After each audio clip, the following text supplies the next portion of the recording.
everybody, welcome to the Black Sheep Props channel. I'm Steve and I'm here to teach you the tips, tools, techniques, and materials for building your very own super cool EVA foam props. Now in our last episode, making an EVA foam scorpion mask part 1, we completed the entire mask in one episode. Super easy build, you can totally nail this thing. Now the one piece that we didn't finish is we didn't put the little inset piece in on both sides. And there's a reason why we didn't do that. Because sometimes you can't assemble the whole piece and seal it and paint it. Sometimes, and this is one of those occasions, where these two little inset pieces need to be left off to the side and attached after you paint them. So in this episode, making an EVA foam scorpion mask, part 2, we're going to seal everything that we built last episode, and we're also going to seal the two little inset pieces. Then we're going to do some taping, some masking. We're going to paint our inset pieces first and paint the outside of the mask. Then we will attach the inset pieces and you'll see why. So that's it. If you're ready to hit it, let's make something. All right, here we are outside at the spray booth / stand. And always wear your respirator, even when you're outside. Don't fool around with it.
All right, there we go. We've got our two pieces that are going to go inside here on the inside. They're sealed, and you saw us seal the outside of the mask, which turned out totally crazy awesome. Man, is that cool.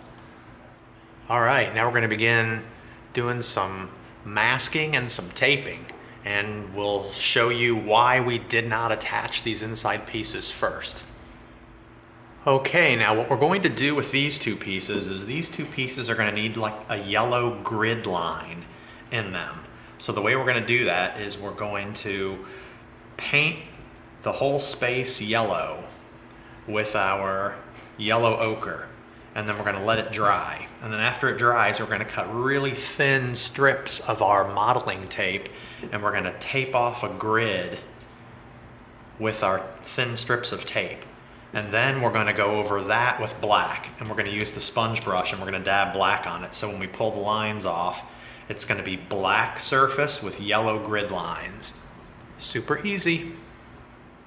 Okay, now what we did was we took a silver Sharpie and we drew about ½ an inch outside of the area you're going to see. And the reason we did that is we're just going to fill yellow in right up to the Sharpie line, because that's as far as we got to paint. There's no need to go crazy. So get our yellow ochre going.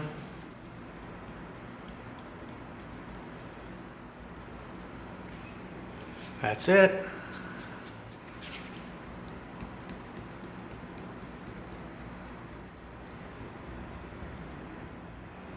Now we're going to give that some time to dry. And then after it dries, we're going to tape off the grid and then hit it with black. All right, now that we have our yellow ochre already out, we're going to start covering this bad boy.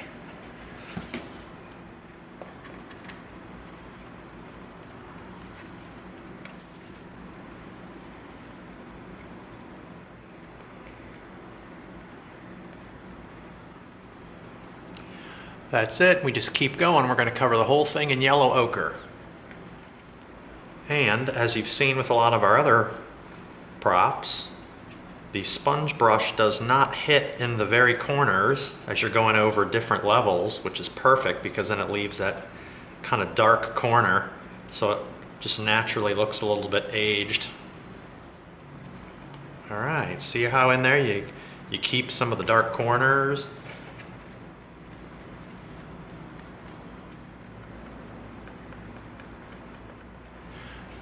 And we're not gonna totally cover it. We're gonna leave it a little bit thin in spots so it looks aged.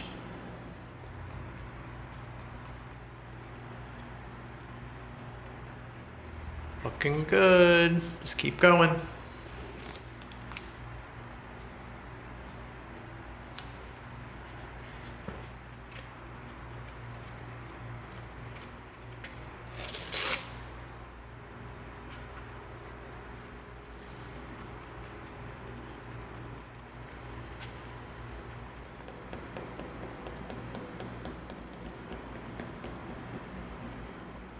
Okay, now we've got our two pieces and they're dry. So now this is what we're going to do. We're going to come in here and we're going to cut a thin little strip.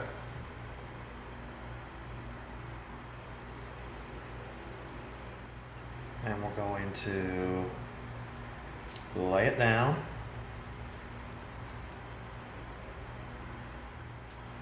Just like that. And we're just going to keep cutting them. And we're going to put it in like about that far apart.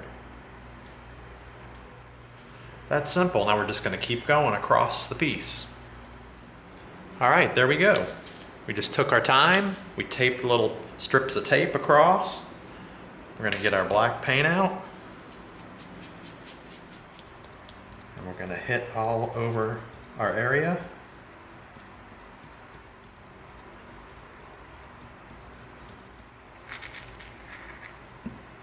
Oh yeah, that's what I'm talking about.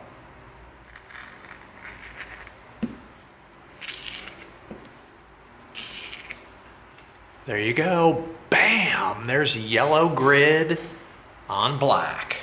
Perfect. Now let's come in here while this is still set up. Perfect. Perfect.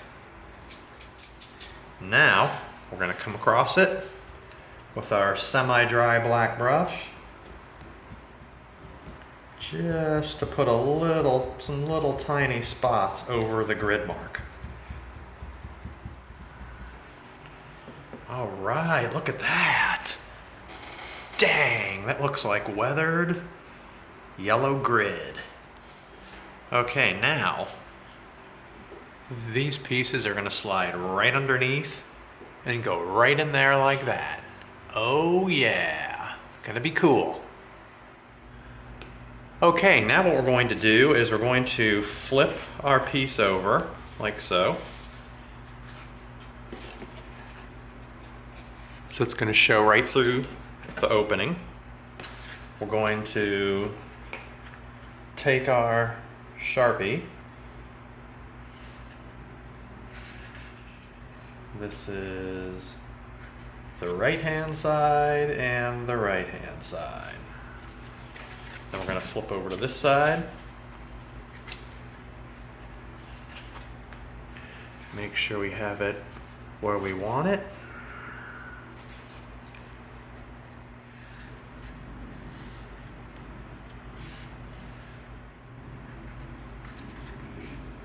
Left.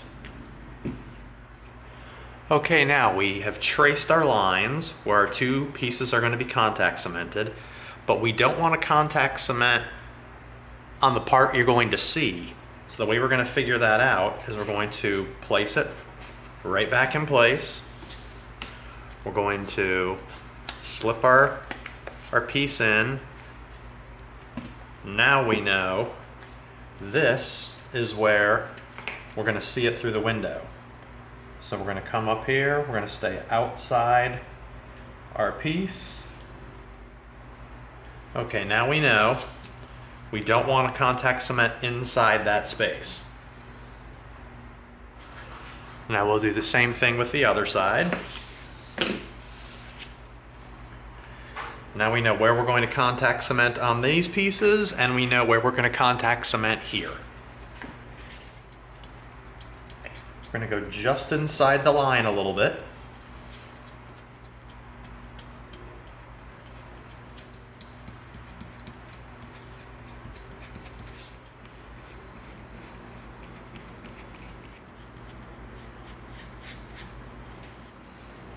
All right, now we've got all 4 pieces cemented.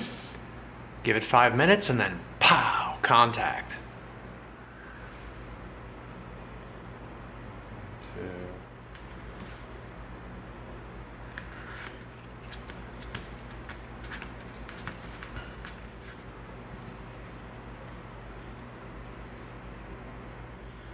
Holy smokes, is that cool?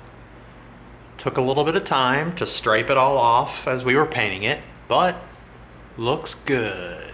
Both sides look great. Nice. All right, now this is going to be easy. We're going to come in with our chip brush. We bought a chip brush. We cut the bristles off real short so they're very stiff and uneven. We're gonna do our dry brush technique to make it look like scratched metal. So we're gonna come in with our super dark gray. It's called wrought iron. Put some on a paper towel. We're going to get it on our bristles, wipe the bulk off, and then we're gonna come in and we're gonna hit it.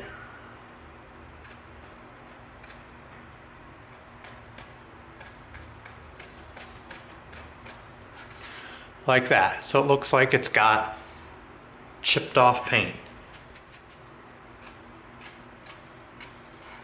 Like that. See that? You just hit some of the edges. Like that.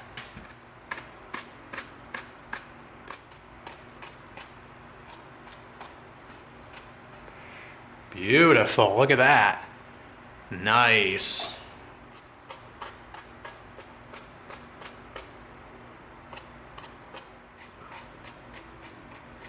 Man, that's starting to look banged up.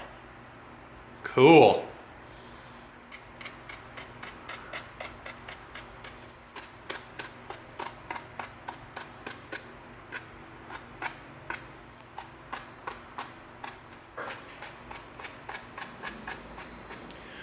All right, that's it. Super easy. Buy a chip brush. Cut it off real short so the bristles are all uneven and it's super stiff.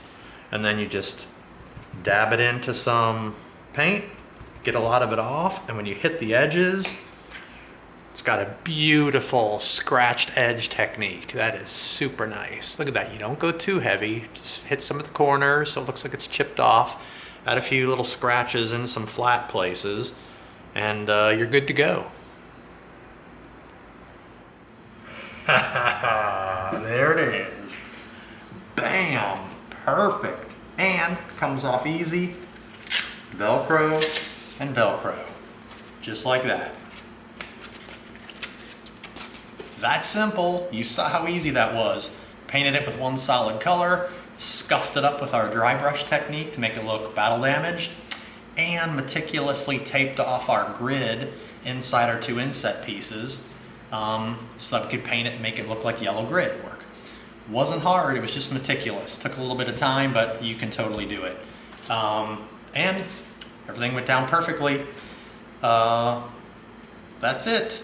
That concludes making an EVA foam scorpion mask part 2. Hope you liked it.